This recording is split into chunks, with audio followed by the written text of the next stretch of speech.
Birden muңdışamdıq. Muş turmuşdan faqat ağırınmasanız, mükemmel adamı yokken köngüldekidek işim bo'lmaydigan bu hayotda hamma odamning xatolik o'tkazgan vaqti bo'ladi ekan. Shuni to'xtamay vatildab bir narsalardan og'rinib shursangiz kayfiyatingiz bag'ansir nacharlashib ketar ekan. Agar haqiqatan erib qolgan bo'lsangiz, ko'zingizni yumib birdam orom ilib olsangiz yoki uxlab qolsangiz, uyg'onsangiz yana bir yangi kun sizga quchoq ochadi ekan. O'zingizga o'zingiz yuz kelishingiz kerak ekan. Bu hayot faqat bir qitim keladi ekan emasmi? Nemishqa yana o'zingiz bilan shunda chiqisholmaysiz? Pulni tepib bo'lolmaydigini yanili pul, g'amni qilib bo'lolmaydigini yanili ko'ngil. Hagan bo'lsangiz birdam orom elib eling.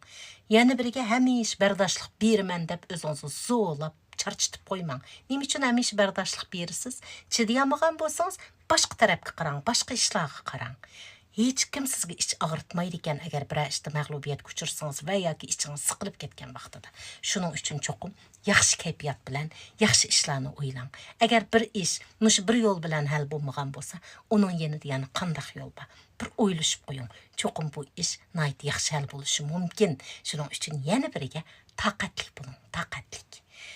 Bu mening sizga beradigan maslahatim bugundan boshlab. Men ham shunday bo'laman.